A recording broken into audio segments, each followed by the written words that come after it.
Fala galera, beleza? É o seguinte, hoje eu vou utilizar a minha experiência do dia a dia para te ajudar, principalmente você que está querendo montar seu PC pela primeira vez, vai montar sozinho, tem algum tipo de receio ou até mesmo inseguro na hora de fazer isso. Então vou utilizar aqui o meu conhecimento de muitos anos para justamente te passar dicas para você conseguir montar de forma prática, fácil e sem grandes dor de cabeça, tá? Então vou mostrar principalmente a forma que eu faço, como você, segura aí os componentes de forma segura, instala, enfim, tudo detalhado. Mas antes de eu passar todas essas informações para você, vou pedir encarecidamente que você deixe o seu like e se é a primeira vez que está chegando aqui no canal, já se inscreve e ativa o sininho para não perder nenhum conteúdo, combinado?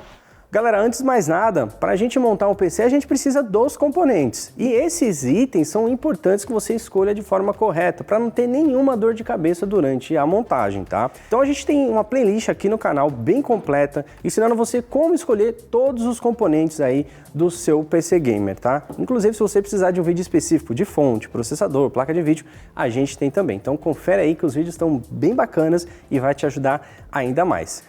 Tendo em vista que você já assistiu os vídeos, já sabe quais componentes escolher, já escolheu tudo certinho, fez o checklist para ver se não tem nenhum componente incompatível, agora a gente chega no momento de montar a máquina. E eu particularmente eu gosto de montar o PC Gamer começando pela placa-mãe, que é basicamente ali o componente que vai memória, processador, SSD M2, que é praticamente quase todos os componentes do PC, né? E a gente pode utilizar a própria caixa da placa-mãe como bancada, ao invés de você colocar ela diretamente numa mesa, porque dependendo da mesa que você estiver utilizando, pode ter alguma coisa perfurante ali, ou pode até ter uma questão de energia estática, a caixa da placa-mãe serve de bom tamanho para esse tipo de situação. Bom, a gente tem aqui a caixa da placa-mãe, porém eu não gosto de utilizar essas caixas que são brilhosas, né? Porque ela geralmente tem uma película ali, laminada e tudo mais. Então eu gosto de utilizar aí a caixa de papelão mesmo e tudo mais, né? Então a gente vai utilizar, nesse caso, o próprio mousepad. Então vou deixar a caixa ali de lado. A gente vai pegar aqui a nossa placa-mãe, tá? Agora sim, nossa placa-mãe aqui numa superfície lisa, protegida, sem grandes problemas. Primeira coisa que a gente precisa identificar é justamente qual é o socket, né? Você já escolheu aí se é AMD, se é Intel, então aqui a gente está com a plataforma Intel e nós temos aqui o socket. Ele tem essa alavanca, né, para proteger, né, e travar ali quando o processador estiver fixo. Então a gente vai pressionar essa alavanca para baixo e jogar ela para a direita, né? No caso, eu olhando aqui seria para a direita, beleza? Bom, temos aqui o socket, vocês percebem que tem uma proteção. Eu não vou remover essa proteção até que eu coloque a alavanca para baixo novamente e ela vai ser removida de forma automática, tá? Aqui nós temos o processador, que é um i9 10900K, é um processador que utiliza aí placas-mãe de chipset Z490 ou Z590 e variantes aí do LGA 1200, tá? Então, ele tem aqui uma setinha, né, do lado e pontinhos nas suas outras laterais. A gente vai se basear aqui pela setinha, né, que está apontando aqui para o lado esquerdo, beleza? Aqui na própria placa-mãe, geralmente também tem uma setinha do lado do socket ou na tampa de proteção, tá? Você pode visualizar aqui, ó, tem uma setinha indicando justamente a posição correta. Colocou as duas setinhas na mesma posição, você já sabe aí qual que é o lado certo de encaixar o processador. E para encaixar ele, você pode encaixar um lado primeiro e deixar ele, né, presinho aqui na lateral do processador.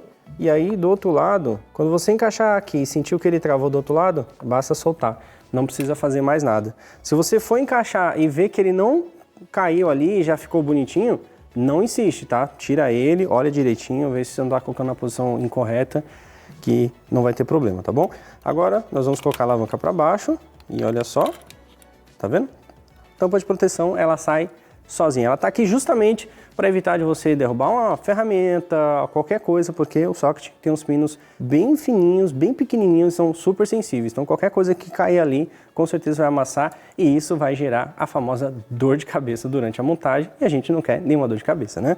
Próximo passo, eu vou instalar aqui o SSD M.2. No nosso caso, nossa placa-mãe tem dissipador de calor, porém tem placas-mãe que não tem dissipador de calor. Então, nesse caso, é importante que, no caso de não ter dissipador de calor, se você já viu algumas análises, alguns reviews daquele modelo específico, se ele esquenta demais, é interessante que você tenha um dissipador de calor. Tem alguns dissipadores, né, que você consegue encaixar de forma perfeita ali e ajuda bastante a dissipar o calor do M.2.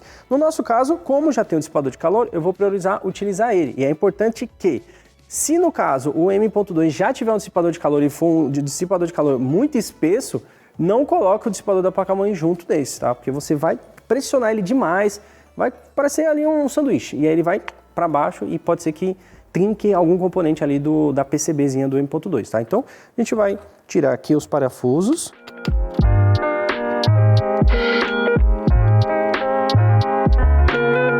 E olha só, tem um thermal pad, tá? Normalmente ele vem com um adesivo plástico aqui para você poder remover, né? Que ele serve justamente para não ficar com pelinho, né? Com marca e tudo mais. Então você remove aquela proteçãozinha, vai ficar o thermal pad aparecendo.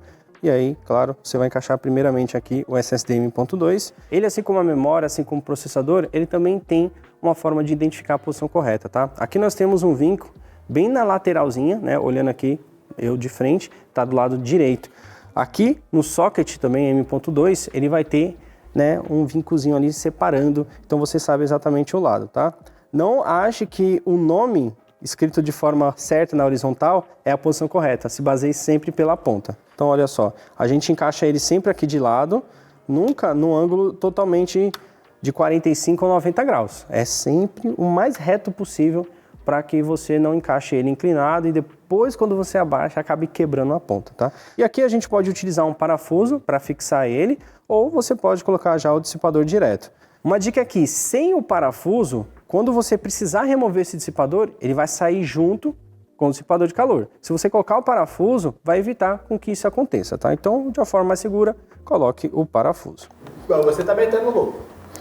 É que eu tenho 18 anos de experiência com montagem, aí... Eu faço o que eu faço, faço o que eu digo. É, exatamente. É porque não me deram parafuso, por isso que eu tô...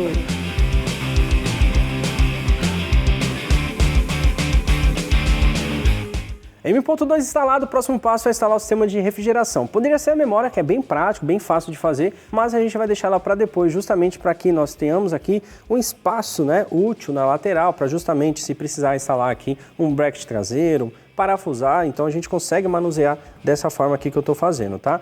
No caso, nós vamos utilizar aqui um cooler box. Nós temos um vídeo bem completo sobre o water cooler e outro sobre air cooler, ensinando como fazer a instalação, mostrando todos os detalhes. Então aqui eu vou me ater a um guia bem rápido, tá? E ó, não esquece da pasta térmica, é muito importante que ela seja aplicada antes mesmo de você encaixar aí a bomba do water cooler ou o seu air cooler, tá? O cooler box da Intel, normalmente ele já vem com pasta pré-aplicada. Então você vai ver o desenhozinho assim, né, de uma pasta aplicada aqui. Aqui já tá limpo, né? A gente utiliza álcool isopropílico 100% para limpar ela e aplicar uma pasta térmica de melhor qualidade. Se você tiver um processador de alto desempenho, é interessante você utilizar pastas térmicas que tem uma alta taxa de condutividade térmica, tá? Ou seja, acima de 10 watts por mK, beleza? Então, a gente tá com a pasta térmica aqui no nosso tubinho. A gente pode fazer um X ou pode fazer um tim reboco, né? Que é espalhar a pasta térmica. Hoje eu vou fazer diferente, hoje eu vou fazer o X. Bom, feito isso, agora basta nós posicionarmos aqui os pinos do cooler na furação da placa-mãe. Olha só, encaixei aqui de um lado. E agora basta apertar esse botão. Faz isso nos 4 cantos. E agora encaixa o conector PWM no conector CPU underline fan, que é o principal aí, que vai ter o sensor para aumentar ou diminuir a rotação da fan do seu cooler, tá? No caso do air cooler, se for um water cooler, pode funcionar de maneira diferente dependendo do fabricante. Agora sim, vamos partir para as memórias, tá? Para você utilizar Dual Channel, é necessário que você tenha 2 peixes de memória utilizando aí arquiteturas com DDR1, 2, 3 e 4. Na DDR5 já muda um pouquinho, tá? Aqui nós temos 4 slots, não necessariamente vai ser Quad Channel, tá? Seria 2 slots por canal. Nós vamos utilizar aqui o terceiro slot e o primeiro slot, se a gente considerar da direita para a esquerda. Da esquerda para a direita, segundo e quarto slot. Fechou? Bom, nossa memória está aqui, essa é uma memória que tem dissipador de calor, né, bem robusta por sinal. Ela tem aqui, né, a parte douradinha, que são a pinagem dela, e no meio também temos um vinco, que faz a separação. Vocês percebam que deste lado é menor, né, tem menos pino do que deste lado. A mesma coisa vai ser aqui no slot de memória. Então, nós temos aqui menos pinos desse lado e mais pinos desse outro. Basta posicionar a memória aqui, praticamente em linha reta, né? Não abaixe de mais um lado e depois o outro, assim, sabe? Uma diferença muito grande. Tente deixar aí mais ou menos na mesma altura. Então, a gente faz uma forcinha desse lado e uma pequena forcinha desse outro. Sentiu ali um estalinho, né? Que é essa travinha? Tá encaixado, beleza? Depois pode até confirmar colocando o dedo novamente, sem muita força. Não vai botar o dedão aqui e botar força, porque senão você vai acabar quebrando o slot de memória, tá? Vamos fazer isso aqui do outro lado. Escutou, né? Então, tá prontinho, tá feito. Aqui basicamente a gente tem aí, né, praticamente 60% do PC já montado, né? Agora basta colocar gabinete e fonte e os nossos próximos componentes. Próximo passo, fonte de alimentação, mas antes da gente instalar ela no gabinete, tem informações importantes aqui. A fonte de alimentação, principalmente os modelos modulares como essa daqui, que é 100% modular, onde nós encaixamos somente os cabos que vamos utilizar, você tem que escolher os cabos certinho ali para que tudo fique alimentado na máquina e encaixado certinho, tá? Bom, nossa placa-mãe, ela precisa de 2 conectores de energia para o processador, que é o famoso conector EPS 12 volts. Então, já são 2 cabos que a gente vai precisar, tá? Então, vou tirar aqui da caixa para mostrar para vocês os cabos. Então olha só, fonte, né, totalmente aí sem cabos conectados diretamente nela. A gente tem aqui a nomenclatura PC Express, CPU e também o famoso 24 pinos, tá, que é o motherboard que está escrito aqui. Então você pode utilizar o próprio manual da placa-mãe para identificar os cabos e ver onde que encaixa, porque cada fabricante tem um padrão diferente, né? Ele pode utilizar uma nomenclatura diferente, isso pode te confundir. Principalmente porque a gente tem conectores com 8 pinos e também com 6 pinos, e um serve para uma coisa e o outro serve para outra, beleza? Bom, nós temos aqui o 24 pinos então. Ele utiliza aqui a nomenclatura Type 4, porque é da Corsair. Do outro lado, né, os 24 que vai diretamente na placa-mãe, aqui vai na fonte. Então, vou posicionar elas justamente aqui nesse conector, que só vai ter um de cada, né? É um cabo que ele se duplica, mas ele tem um conector com mais pinos e outro com menos, então fica fácil da gente identificar. Próximo passo, a gente vai precisar de 2 conectores EPS de 12 volts. Então, vamos utilizar aqui 2 conectores de 8 pinos. Olha só, o do CPU ele se divide no meio. Alguns fabricantes, pelo menos um conector, ele não vai se dividir no meio e o outro vai, porque tem aquelas placas que utilizam um conector de 4 pinos, né? Então, alguns já consideram que você vai utilizar um totalmente de 8, porque várias placas da atualidade já exigem 8 pinos, né? Então, não tem por que mais você dividir no meio. Mais um conector aqui de 8 para mandar toda a energia necessária aqui para o nosso processador. No caso da placa utilizar um conector só, você vai usar um cabo só, não precisa colocar 2, tá? Para alimentar a nossa placa de vídeo, vamos precisar aqui do conector de 8 pinos PCI Express, tá? O próprio conector de 8 pinos aqui disponível na fonte, ele serve tanto para CPU quanto para GPU. E outro detalhe importante, utilize os cabos originais do fabricante da sua fonte. Não coloque nenhum tipo de outro cabo, mesmo que seja a mesma pinagem, porque a parte elétrica, né, o mapeamento elétrico pode ser diferente. E isso pode causar grandes problemas. Então, coloque os cabos originais da sua fonte. E mesmo que você não vá utilizar todos, a princípio, quando você fizer a sua montagem, você pode guardar eles para no futuro, quem sabe, algum upgrade que você fizer, seja necessário utilizar mais conectores, você tem os cabos originais guardados, tá? Então aqui nós podemos utilizar como um jump, mas o recomendado mesmo é que para cada conector de 8 pinos, você utilize um cabo direto da fonte para evitar sobrecarregar o mesmo cabo. Então vou colocar aqui mais um. Agora sim, nós temos aí 2 conectores de 8 pinos direto da fonte para alimentar a nossa placa de vídeo. E agora, para alimentar aí, né, parte de controlador, de fan, controlador RGB, o que for que utilizar a conexão SATA, a gente vai utilizar aqui pelo menos uma conexão SATA, ligar SSD, HD e por aí vai. E é isso. Caso de componentes que vai utilizar a conexão Molex, você vai precisar utilizar esse cabinho aqui, tá? Esses detalhes, galera, é mais para você que vai utilizar a fonte 100% modular. As fontes que não são modulares, que todos os cabos estão presentes aí na própria fonte, você vai ter todas essas conexões aqui disponíveis. Claro, as que não for utilizar, você vai ter que dar um jeito de esconder ela para ficar ali mais agradável possível a montagem. Gabinete muito importante. Quando você comprar um gabinete que tenha tampa de vidro lateral, é importante que quando você for montar, você vai precisar tirar essa tampa. Não faça isso com a postura errada, diretamente no chão, com o gabinete em pé. Vire ele, né? Deite ele assim. Tire os parafusos laterais e principalmente caixa original dele tem 2 isopores. Você pode utilizar eles como proteção e colocar o vidro no meio, dentro da caixa do próprio gabinete, os isopores protegendo. Se ele tombar, tem um isopor ali para proteger. Isso não é eventualidade, né? Parafusos removidos, bora tirar aqui o vidro com muito cuidado. nunca tente torcer ele, galera. Qualquer torcidinha aqui pode estraçalhar o vidro inteiro, tá? Então vamos pôr aqui na caixa do gabinete. O próximo passo agora é instalar a placa-mãe. Você escolheu uma placa-mãe ATX, ela utiliza pelo menos 9 parafusos stand-off e 9 parafusos, né, para fixar ali no stand-off e manter a placa-mãe firme, tá? Então, primeira coisa é identificar se todos os stand-offs estão na posição correta e se tem todos, para justamente não ficar faltando nenhum e durante a montagem ali, quando você for encaixar um componente, não fique torcendo a placa, justamente para isso que serve o stand-off, além de, claro, não deixar a placa encostar diretamente no metal do gabinete, causando assim um acidente, tá? Então aqui nós temos, né, 9 stand-offs já pré-instalados, o próprio fabricante aqui já colocou, facilita bastante a nossa vida. Agora basta posicionar a placa-mãe.